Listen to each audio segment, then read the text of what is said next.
The Baltimore Ravens officially sign Odell Beckham Jr. A big splash for the Baltimore Ravens as they add a star at the position. We talk about what the signing means for the Ravens, for Odell Beckham, for Lamar Jackson, as well as his fit in the offense. Coming up next here on this live edition of Locked On Ravens. You are Locked On Ravens, your daily Baltimore Ravens podcast, part of the Locked On Podcast Network. Your team every day.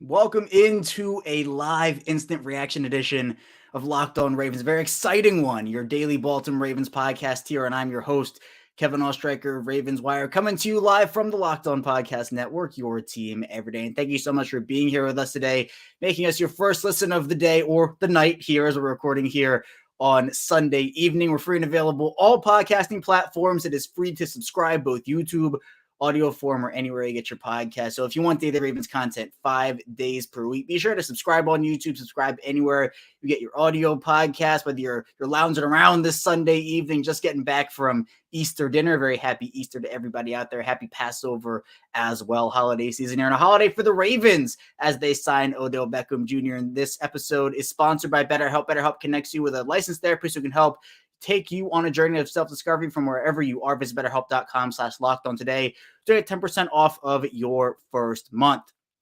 We're back, and it's a great start to the week here, as again, we do 5 days a week, Monday through Friday, but news like this calls for an exciting live edition. And on these live editions, you can obviously comment in the chat. So share your thoughts in the chat. My goal here for these live shows is to engage with the audience. And this is an exciting one with Odell Beckham Jr. Is, again, he to me was the last needle-moving piece for this franchise in terms of free agent wide receivers. Other than that, it probably would have been like a trade for a DeAndre Hopkins or a Cortland Sutton. Baltimore goes out, gets Odell Beckham Jr. Today we're going to be diving into a lot about the signing. First, talking about what Odell Beckham brings, the actual money on this deal as the reported contract details did come out. And those are really, I think, controversial for a lot of people. So we'll talk about that. I'll give my thoughts. We'll also talk about what this means for Lamar Jackson. Some breaking news just a couple minutes ago, Lamar Jackson posting that he was on FaceTime with Odell. So that's super exciting. Then we'll also talk about the current state of the Ravens wide receiver room, if this could affect the Ravens draft plans, free agency plans, and just a lot of Odell. We're locked on Odell Beckham Jr. here. And, we have the Chef 87 in the chat saying, hey, Kevin, very exciting news. Guess I can renew my season tickets now. LOL. Yeah, this is exciting. This is really exciting for the Ravens. Odell's a polarizing player, a polarizing figure in the sports world in general. I mean, this is a guy who, ever since coming into the league, obviously a first-round pick of the Giants, has been one of the best receivers in the league. Now, obviously, we're not talking about prime Giants Odell, but this is a really exciting time, I think, to be a Ravens fan. Hopefully, I think you can add to that if Lamar Jackson comes back. So let's first start off with just the generals of this. So the Ravens are signing Odell. It's a one-year deal.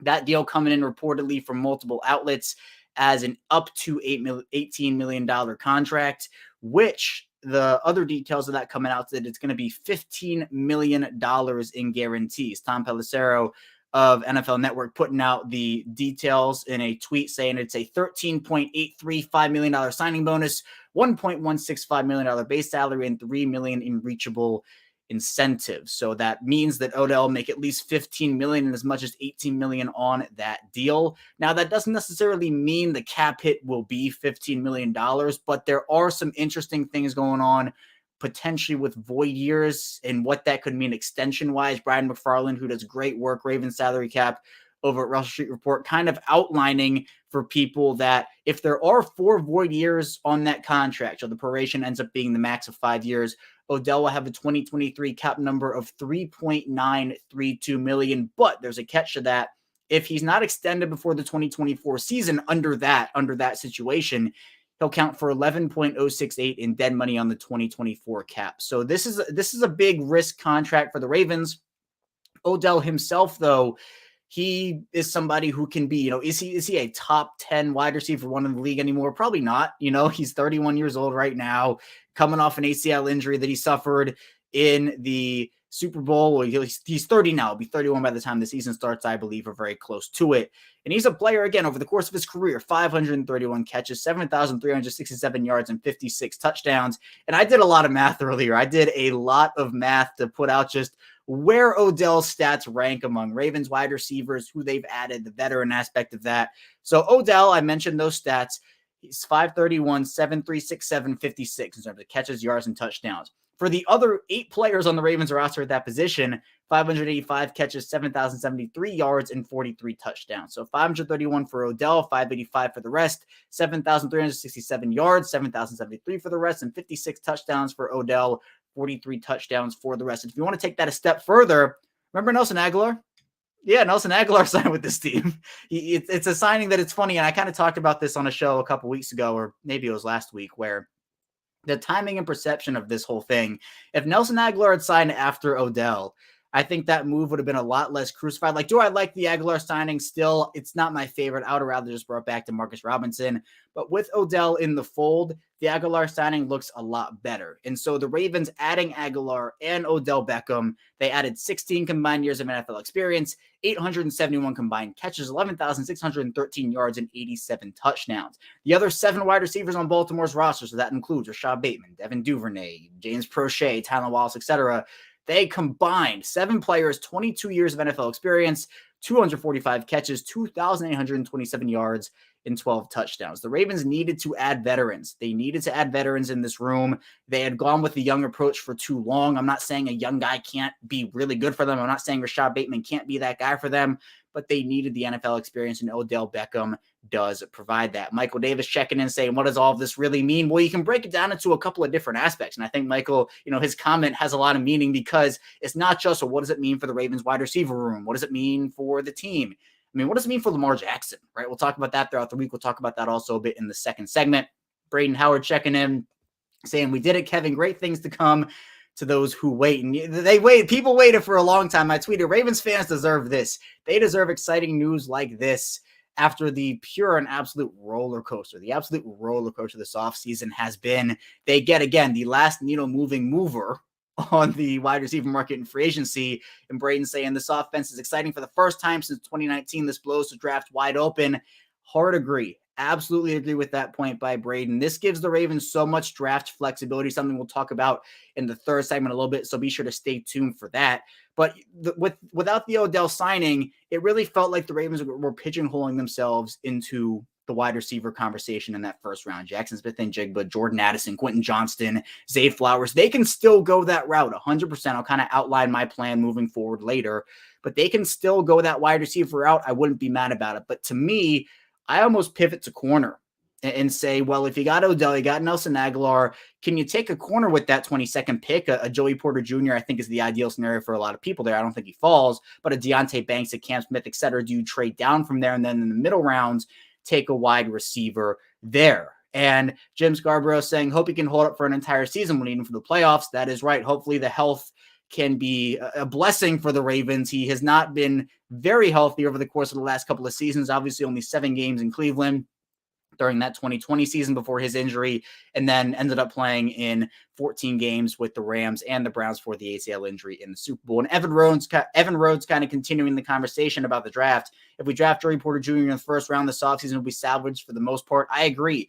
Odell Beckham and Joey Porter Jr., you give those two. I mean, personally, I would have preferred DeAndre Hopkins. I'm not mad at Odell whatsoever, but a veteran wideout like an Odell and a young stud corner like a Joey Porter Jr., sign me up for that 10 times out of 10. And Joshua Weinbender saying we need at least 2 more wide receivers and a quarterback or 2 after that, and we'll be fine. And this is the plan I'll be talking about. I agree. I think 2 young wide receivers, whether that is in the draft or someone the Ravens already have, like a Prochet or a Tylan Wallace, depending on your preference, is solid. Steve Keener saying nice signing. Agree. Monica Rensfelder checking in saying so excited. Let's go Ravens. And now Lamar. Lamar's the next domino. Lamar is definitely the next domino here. And me, I'd be hard-pressed. Like, I would be pretty shocked, and I put this out there on Twitter, I'd be pretty shocked if Odell signed with the Ravens not knowing at least something updated about what's going on with Lamar. I'm not saying it's impossible. Maybe he doesn't. But Lamar posting Odell, that they're FaceTiming, Odell and Lamar are FaceTiming, that gives pretty indication that those two have at least been in communication, and there is some understanding I think to me, the question, and you can have your own answer to this if you want to, would Odell have signed here if Lamar wasn't at least in play, or if there wasn't a pretty good indication Lamar was coming back? Would Odell Beckham come to play with Tyler Huntley or play with the number 4 overall pick? Let's just say that's the deal they made for Lamar. I don't think it's a hard no, but I think there is a very increased likelihood that Odell had this deal. And look, there is a lot about the price tag. The M Guy 13, asking for my thoughts on the price tag. I'll talk about that right at the start of the second segment. We'll kind of lead into the end of the first with this. But with Lamar, you get him a wide receiver room of Odell, Rashad Bateman, Devin Duvernay. You have Mark Andrews. You have the running back room of J.K. Dobbins and Gus Edwards. And I don't want to forget about Isaiah Likely and other guys like an Aguilar, like a Charlie Kohler, etc. This room, this offense under Todd Monken has the ability to put it all together. And so many people, myself included, They just want to see Lamar in a non-Greg Roman offense. Obviously, I'm excluding the end of 2018 when it was Marty Morningweg, but they just want to see it. This upgraded version of Lamar with an upgraded wide receiver room. They want to see that in a Todd Monken offense. I think a lot of people would feel robbed if we were not able to see Lamar with Todd Monken, Lamar with Odell. So hopefully, I'm really, really hopeful the Ravens will be able to get Lamar back here. We'll continue talking about that because it's an important aspect of this whole thing because, again, Lamar and Odell is a great pairing.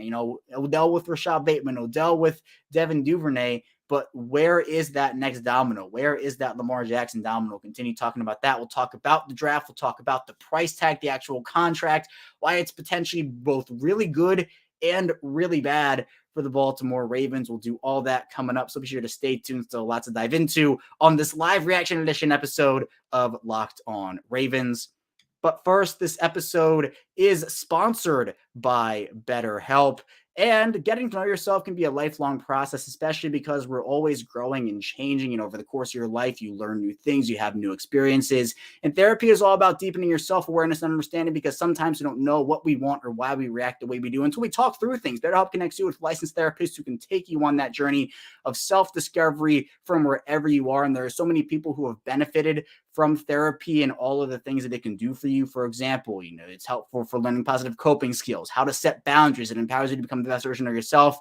And it isn't for just those who've experienced major trauma. If you're thinking about starting therapy, give BetterHelp a try. It's entirely online, designed to be convenient, flexible, and suited to your schedule. Just fill out a brief questionnaire to get matched with a licensed therapist and switch therapists anytime for no additional charge. Discover your potential with BetterHelp. Visit BetterHelp.com/lockedon today to get 10% off your first month. That's BetterHelp, HELP.com/lockedon. We're back here, our second segment of this live edition of Locked On Ravens, this Locked On Odell Beckham Jr. episode here on Sunday evening. A great start to the week. Here for the Ravens. Kevin Ostreicher, your host, still here with you again. Be sure to subscribe for free, no money involved, both in audio and in video form. It's been amazing growing these channels, growing this show. I've been at this since August of 2019. That was Marquise Brown's rookie season when the Ravens took him. It was a really exciting start to that year, that 2019 season. Now here we are in 2023. Marquise Brown no longer a Raven. Odell Beckham, the newest Baltimore Ravens wide receiver. So be sure to, again, subscribe here. It means a lot to me, and it means a lot for everybody tuning in here on this Sunday evening. But it's an exciting episode, and I do want to start off here with a point that was made at the end of that first segment from the M Guy 13. Thoughts on the price tag. The price tag, again, just for people who aren't aware of that, it is a one-year deal up to $18 million. And that is actually $15 million guaranteed. So the 13 plus million in signing bonus, the $1+ million in base salary. To me, I've been on record, and I will stay consistent in what I've said. 20 million for Odell was too much. 15 for Odell is probably too much. It was probably a little too much for the Ravens, probably a bit of an overpay. Now, that doesn't mean I don't like the deal. I still think that Odell's a really good player and he's going to be able to contribute. But again, there are questions with the health, and this is kind of like me both going at this from the benefits for the Ravens and also the not benefit aspect of things, where for Odell, Brian McFarland kind of outlined it. Even though to me, this is probably a slight overpay, I still don't think he's worth the $15 million at this point in his career. We know what he can be. We know what he can be in an NFL offense. And to me, I think that this was the move the Ravens had to make, or at least one of the probably very limited moves the Ravens had to make, because if it wasn't Odell, to me, the Ravens still had to add that big name, big time veteran wide receiver. If it wasn't Odell, it would have been DeAndre Hopkins or Courtland Sutton. I would have probably preferred Hopkins in this situation. But to me, this is a one-year deal where if the cap hit is around 3.9, which is what Brian McFarland outlined, could be the case with 4 void years on top of it, you have to either extend them by the time the 2024 season rolls around or incur that $11 million dead cap hit, which could hinder the ability for the Ravens to go out there and make other moves. So this really has to work out for them. I've heard the word desperation tossed around. I don't think this was a desperation move, but I do think that the Ravens in this situation, this has to be the right one. This has to be the move. This is their big move at wide receiver, the big veteran move. They can still add a guy in the draft in the first round, but this really, really, really has to work out for them, or else it could be disaster, because if they don't want Odell back after that first year, if the 4 void years are there, I don't know. It's tough. So contract-wise, I would have been a little happier with the actual specs of it if it were a little less than this 15 guaranteed, this 18 total. But again, Odell was by far and away the best veteran wide receiver still out there on that market. Seemed like it was coming down to a war between the Jets and the Ravens for Odell. The Ravens outdueled the Jets. That was an episode I put out there. The Ravens outdueled the Jets for Odell, and that's where we are right now. Joshua also saying, let's draft a quarterback. Well, I mean, to me, this is not a strong indication, but I'd say this is a positive. This is a positive indication that Lamar will be back. I'd be fine with taking a quarterback for me, if Lamar's back, I would say the earliest I'd take a wideout, like I'd go like Hendon Hooker range. Like if the Ravens want to take a swing on a Hendon Hooker, that's fine. But I think that's assuming there is still like no long-term resolution. If the Ravens have the 22nd pick, the most realistic option to fall to them is a Will Levis. And I'm not a huge Will Levis guy personally. I don't know if you've seen the videos of him putting mayonnaise in his coffee or eating the rotten banana with the banana peel. That's not the reason I'm not in on him. But I'm just not a huge Will Levis guy personally. So I think Hendon Hooker could be someone. But if Lamar is secured long term, Tyler Huntley can still be the backup if you really want that. But if not, is it like a Malik Cunningham in the later rounds, a Stenson Bennett? Because obviously that's the Todd Monken special there. So we'll see. Adam Thomas saying really want Mingo now, completes that room. And I think for me, Joey Porter Jr. in the first, Jonathan Mingo in the third. Give me that. Give me those first two. I'm for it 100%. And even if it's not Joey Porter Jr., if it's, I don't know, a guy like Cam Smith or a Deontay Banks or something like that. I've seen Keely Ringo mocked a little bit in the first round. I'm not a Keely Ringo first round guy. I don't think that'd be the case. But I think if you can get one of the three, I think like Devin Witherspoon, Christian Gonzalez, those are the guys that I'm like, oh, if they fall 100%, that's the pick, no question. The thing is, those guys aren't going to fall. Like those two will be gone by 22.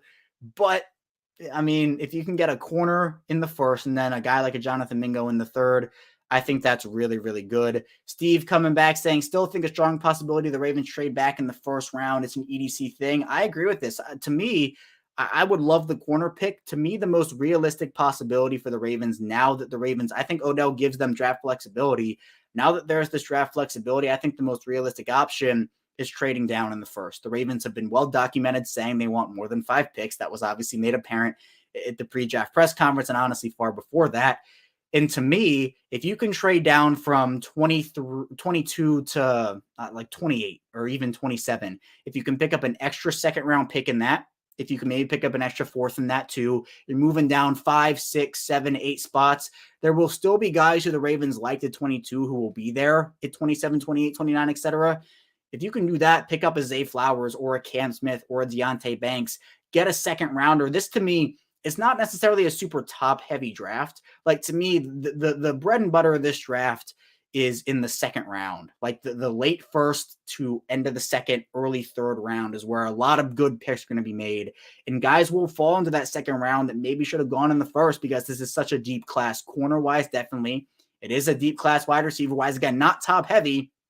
There's not that clear, like, oh, this guy's going to be an absolute stud star, like consensus number 5 overall pick guy. It's not like the class of last year, but I still think this is a more mid-heavy wide receiver draft where the Ravens can make that bread and butter in the middle rounds. There you can round out defensive line depth, sneaky needs like edge, running back, etc. There are really good options still after the Odell move here was made by the Ravens. And I'm still trying to like peruse Twitter a little bit because this is all moving so fast. Things are happening. I mean, the Odell FaceTime with Lamar dropped literally like 2 minutes before I was going to record here. So, I mean, there are a lot of happy Ravens players too. Marlon Humphrey reacting. And the Marlon Humphrey aspect is interesting because remember back in the Cleveland days, when was that? Was it 2019, 2020 maybe, where Odell and Marlon Humphrey fought? Marlon Humphrey like had a chokehold on Odell, but apparently those two are about to become best friends, according to Marlon Humphrey. So the good ending, we get the good ending with Marlon Humphrey and Odell. Let's look through some of the other comments. Logan Strawbert saying Lamar posts on Insta about OBJ with the chain on. We are up. I love it. I love it. It seems like those two already have a connection. And I think that these two wanted to play together for a little bit. So now that that's actually coming to fruition now, really exciting. Rashad Bateman also has the picture with Odell Beckham Jr. with, his signed number 0 Minnesota jersey from back in college. Speaking of number 0, is that the number? Are we going to get an Odell number 0? Obviously the news with NFL players being allowed to wear number 0.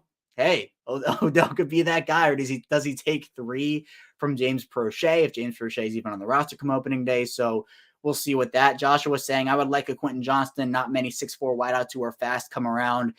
I like Quentin Johnston more than most people. Quentin Johnston, to me, there are some concerning. The drops are very concerning on tape. His ceiling is insane. His ceiling is insanely high. His floor is probably lower than the other 4 guys in the draft, which I think is concerning. But I do think the Ravens still need that big-bodied. I mean, if he's a 6'4" guy, that's a really good body to have, but can he play like that? I mean, I remember Miles Boykin back when he was in Baltimore. He was a huge guy. He didn't play like he was huge. He played like he was 6 foot instead of 6'4", 6'3". So you need somebody who is able to understand their body. And I think Quentin Johnston, he knows that, but there are still a couple of concerning things there in terms of drops and other things.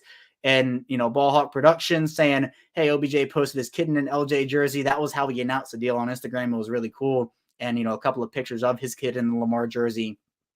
To me, it's a good indication. I'm not saying it's the only indication and, Lamar is definitely coming back. Again, I think this is a money thing, but I think it is a positive thing in terms of Lamar. Baltimore Get Up also on the Jonathan Mingo hype train and also saying that he would like to get him or Bryce Wheaton, Puka Nacua, and Du Bois are interesting. Yeah, I mean, I think Puka Nacua is someone, Kai Nacua, Ravens legend, by the way, so some connection there. Bryce Wheaton, I think, really underrated as well. Ballhawk saying Lamar and Odell are friends. Yep. And then we have someone else, Kalua Kids, saying, hello, new here, go Ravens, go Ravens. I agree. Thanks for tuning in here, checking in. And again, if you're new here, you can subscribe to the channel. Just a shameless plug here. Subscribe on YouTube. We're also in audio form, same show, both audio and video. So welcome into the channel. I appreciate you being here.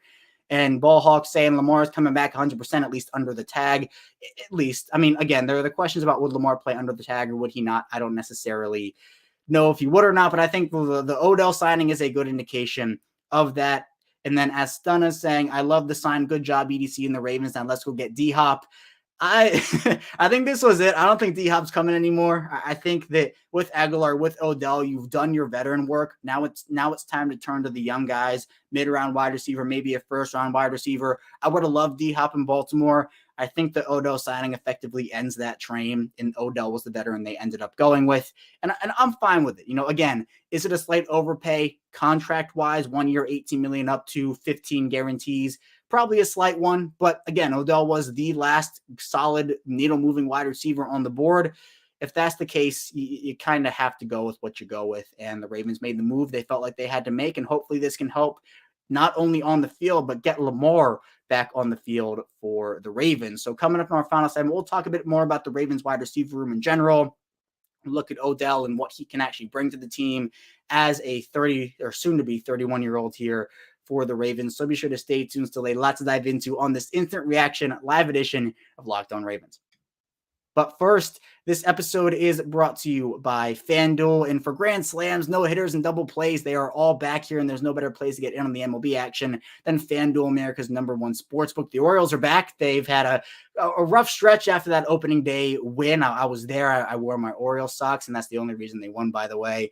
But that's because right now new customers can step up to the plate with a no sweat first bet up to $1,000. Just go to FanDuel.com/lockedon and sign up, place your first bet, and get up to $1,000 back in bonus bets if you don't win. And, you can bet on Aaron Judge picking up where he left off. Your pitcher can go over on strikeouts. You can also build a same game parlay with your favorite matchups of the day, whether it's Adley Rutschman. I know that people were looking forward to Kyle Stowers in an Orioles uniform. He's now down in AAA, but Gunnar Henderson, guys like that, you can build a great same game parlay. So don't miss your chance to get a no sweat first bet. It's $1,000 when you join FanDuel today. Just go to FanDuel.com/lockedon to sign up. FanDuel, official partner of Major League Baseball.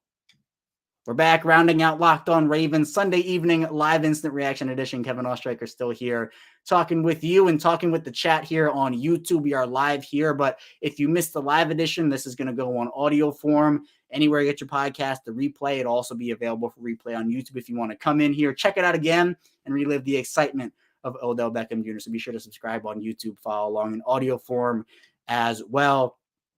Let's first, in this final segment, let's take a look at the Ravens wide receiver room first and foremost, where now Odell's in it, Nelson Aguilar is in it, but you also have the other guys who were there last year. So when looking at everybody in that room, I'll just go from top to bottom. At least, I think Odell's the wide receiver one in that room, definitely. But other than that, you have Odell Beckham Jr., Rashad Bateman, Devin Duvernay, Nelson Aguilar, James Prochet II, Tylan Wallace, Shamar Bridges, Andy Isabella, and Mike Thomas. I think the top four are a really good start. Those, to me, are the four that are safe on the roster, and you can say with 100%, or maybe in Duvernay's case, depending on if you want him traded or not, 95% certainty if you're on the trade Duvernay train, that those four will be there. Now, Prochet, Wallace, I think they could still be with the team, but if the Ravens take a Jonathan Mingo, as we've talked about here, they go in the first round, take a Zay Flowers, those could all be solid options, and you can still get those two young guys, or one from the draft and then one from their roster already. So I think the top four is a really solid foundation, but now they have to just add one or two more guys, and they'll be cooking. They'll be cooking with grease, is Roquan Smith ended up saying. And so let's look back in the chat a little bit now. Chauncey Faust saying this draft is deep in receivers and cornerbacks. I think they'll trade back unless they get their man on the board when they draft. Trade back to me seems like it'll be the route they go. Not a guarantee, but would not shock me whatsoever. I mean, look, you can move back 6 or 7 spots or 8 or 9 or however many. If you can pick up an extra second round pick, I think there are going to be so many players who the Ravens will look back on in this draft and say, man, we really wish we had a second round pick here. We really wish we had made that trade back. And if there's a no-brainer at 22, you take them, right? That you do that no matter what, if there's an absolute no-brainer prospect who falls. But if there are kind of like 6 or 7 or 8 guys who you like on that board, there will still be some of those guys available if you trade to 26 or 27 or 28. And you can pick up an extra second or 2 extra thirds or an extra second and a fourth alongside that 29th pick or something like that. That to me is a really solid idea for what the Ravens can do, recoup some of that draft capital, still have Roquan Smith there, and then figure it all out from there. And, Baltimore gets up saying Prochet, but maybe, no Shea. James Prochet, no Shea, but maybe Wallace. Yeah, we'll see what happens with the Prochet situation. I know it's been very disappointing. Same thing with Tylan Wallace. Joshua saying I would go Richardson, Johnson, or Robinson in the first, or Johnston or Robinson in the first round. Richardson's not going to be there at 22. He's just not. And if Lamar stays, that's the pick that I wouldn't make. If Lamar leaves and you get the 4th overall pick, then you can maybe have that conversation. But Richardson's not going to be there at 22. Johnston's intriguing. And then Robinson, what's Robinson? I don't off the top of my head, I can't recall what Robinson, but I think Johnston, I'm more in on him than some are, but with Odell, if it's Odell, Johnston, Bateman, Duvernay, Aguilar, it's a solid room. You can plug Zay Flowers in there. You can plug Jordan Addison or Jackson Smith-Njigba, any of those, they'd be solid. Dusty Feller checking in, no worries, Kevin. The Monk will make it work. The Monk will. I'm all in on the Monkster, Todd Monken, as he kind of embarks on his journey here. And he's someone who, again, loves to throw the football. I think the Ravens will still incorporate rushing a lot in their offense, but I think we will see a shift. I'm not saying the Ravens are going to throw it 50 times a game, but I think Todd Monken will try to utilize these guys to the best of his ability.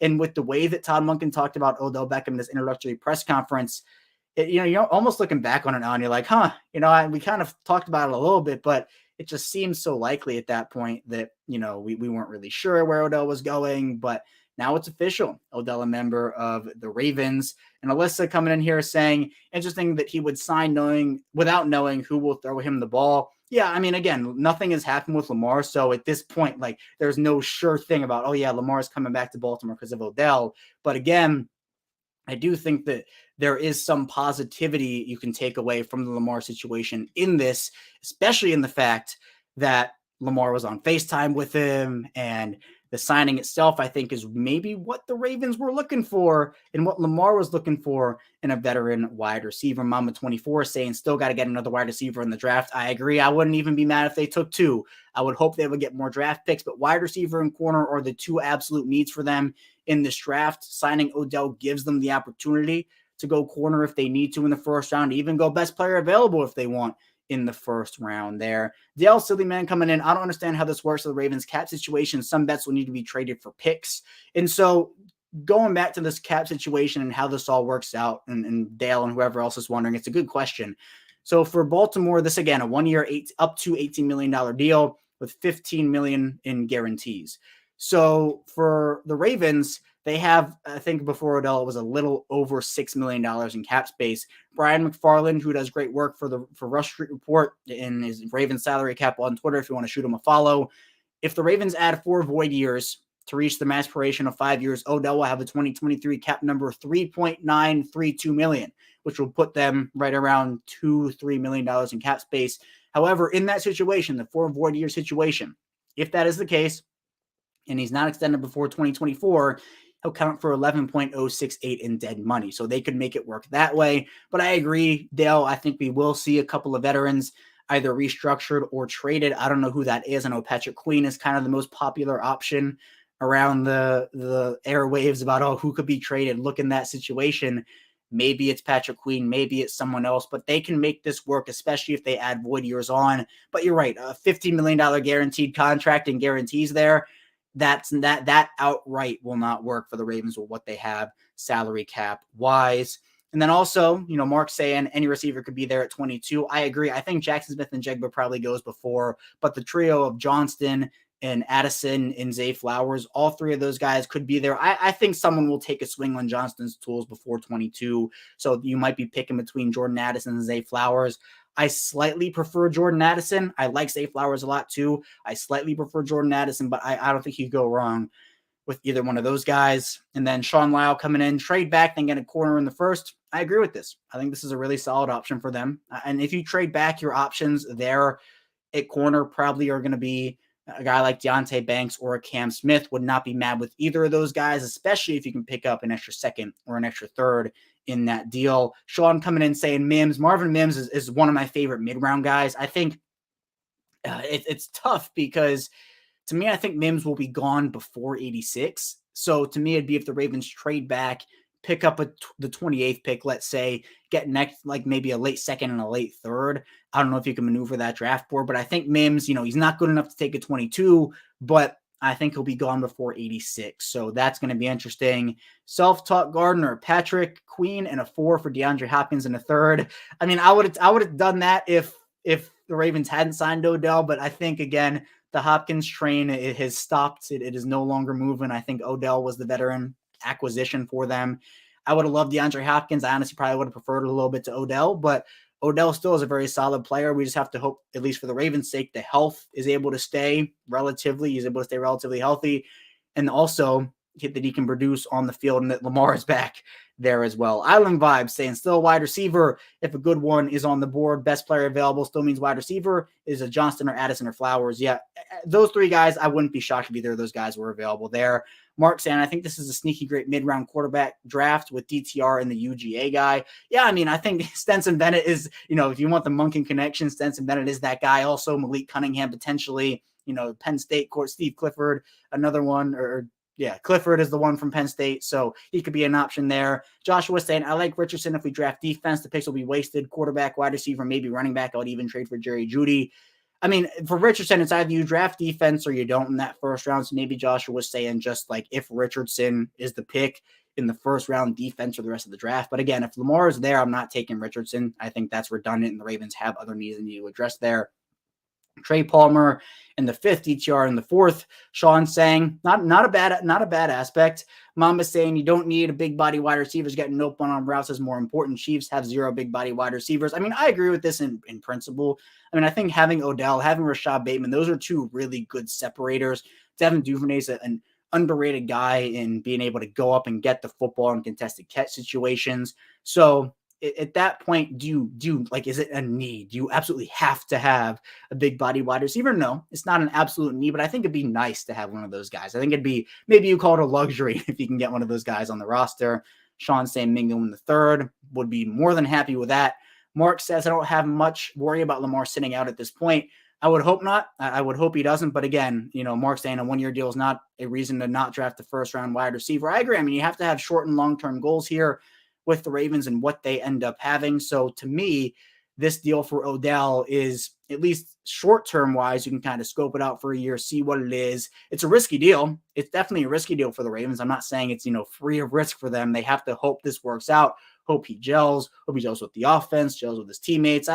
Odell's claimed, people claim him as a diva. I don't think he's a diva at this point. Like, obviously the New York days, the Josh Norman situation was one that was not a good look for him. But I think at this point in his career, he's looking to win. I mean, we saw how happy he was. I put it in the thumbnail, how happy he was to win that Super Bowl with the Rams. It was a big part in that run. We just have to know what he's like after a year of not playing football, coming off of the second major knee injury in a very short amount of time. So we'll see what happens. Charles Davis, if Lamar doesn't want to play with his new weapons this year, I don't know what to say. I mean, yeah, this all hinges on Lamar now. The Ravens went out there, got him that veteran wideout. We'll see what ends up happening. So at the end of the day, there's a lot that goes into this decision for Lamar, but I think most of it is money for him. I think it helps. This definitely helps the Lamar situation, but at the same time, Lamar has to make the decision about if is he going to go down to what the Ravens are offering, or at least try to come to a middle ground, because it does not seem whatsoever like the Ravens are going to go up to him. EHJD09 saying, has Lamar withdrawn a trade request as the front office relented on refusal to guarantee LJ's money at Watson's level? I don't think he necessarily would. I mean, it's not been public if he has or not. I don't know if he has or not, but I don't know. I mean, maybe the Odell signing has done enough for him to do that. I wouldn't bet on that. I still think it's pretty money-based with Lamar, but we'll see how the Odell situation kind of impacts the situation as a whole. Bentley James saying they overpaid Odell, but one of underpaid Lamar that sounds dysfunctional. I mean, there's been the topic of like, oh, they have enough money for Odell, but not for Lamar. Well, part of the problem with the Lamar in the offense is that they didn't give Lamar weapons. Now they've gotten Lamar Odell, who is a proven wide receiver. I think he is a low-end wide receiver one at this point in his career. He's not the best wide receiver in football, but I think that he does give them someone that Lamar has never had. He has never had this good of a wide receiver room before. So we will see if it all pans out for them. Ravens 76B more saying, I see us getting Joey Porter Jr. And then Sean Lyle saying, I think Cam Smith will be there. I don't know about Porter. I wouldn't bet on Joey Porter Jr. being there. I hope he is. I would be ecstatic if he was. I think Deontay Banks or Cam Smith, the more realistic options corner-wise. Mark saying Bateman, OBJ, Mandrews, likely JK. It's all work of art, 21 personnel. I'm excited. If you can add Lamar back to that offense, I'm really excited with what he can do with Todd Monken in that. Jacob saying, bring back Flacco on a 1-year deal for the fun of it. Bring back my man, Joe Flacco. Eliteness himself, the elite king. I mean, what a story it'd be to have Lamar as a starter, Flacco as the backup for that year. Man, Joe Flacco, Mr. Elite. Ryan Tannehill might be the quarterback throwing to OBJ. I don't think it's going to be Tannehill. I mean, it might not be Lamar, but I don't think it's going to be Tannehill. Charles Davis saying, I like corner. I think corner is at this point, with the way the roster is set for Baltimore, to me, corner is where you go. Corner is where you go unless it's a trade down. So my preferred options, draft-wise in round 1 would be probably trade down, corner, and then wide receiver. And then after you trade down, you could go with Deontay Banks, Cam Smith, if Zay Flowers is still there. So we'll see what happens. And Engraven Vids checking in, my man Engraven, another live. Oh, this is a special occasion. It is a special occasion, and Engraven has you covered. He already has the videos out. He has Odell reactions out there. Be sure to check out Engraven and his video for awesome Ravens content, man. Engraven, I appreciate you. And Mark's asking Engraven what he thinks about the deal. I mean, I'm not Engraven, but my personal thoughts on the deal is that I think it's really, really solid. And Engraven actually just put his opinion in here. He says, from Ingraven says, I still think they overpaid, but they had to based on the current quarterback situation and because of their history with wide receivers. It would take more for a wide receiver to come to Baltimore than a lot of other teams. And I agree with this. I 100% agree with Ingraven and his assessment. I think it was a necessary overpay. I don't think it was an overpay. I don't think it was a massive overpay. I don't think like this is a horrible, terrible deal for the Ravens. You're still getting a really good player, but I've been consistent saying I would not pay $20 million for Odell. I would not pay 15 for Odell. I would have him more in that 10 to 12 range, but they had to do it. They had to do it because Odell was the best wide receiver still available in the free agent market by a large margin. That was the only guy. I mean, if you're not doing that, you're signing Demarcus Robinson back. I think other than that, it'd be trading for DeAndre Hopkins or trading for Cortland Sutton. Obviously, Odell said he felt a lot of love from Baltimore, but I think Ingraven's point's really good here, where even though it's an overpay, I think it was a necessary overpay and not one where you're kind of sitting there with your head in your hands saying, why would they make this deal? It's such a bad, it ruins their offseason, does not ruin their offseason. It's an exciting time here in Baltimore, a polarizing player, a polarizing figure coming to Baltimore. Again, I think a low-end wide receiver one who can pair with Rashad Bateman, who can pair with Devin Duvernay, Mark Andrews, J.K. Dobbins, and hopefully Lamar Jackson as they try to round out this offense and get better before the draft. And after the draft, we'll see what they do there as well. But that's all I have for you here today on this live edition of Locked On Ravens. Thank you so much for tuning in today. Again, we're 5 days a week here. Daily Ravens content. We'll have another show coming out tomorrow morning, 6 a.m. Eastern time about Odell Beckham. We'll do a mock draft there, an updated mock draft with the Odell situation in mind and a lot more about what this means for the Ravens and Lamar Jackson. So thank you for tuning in here today. Be sure to stay tuned for our content throughout the rest of the week here, and I'll see you right back here tomorrow.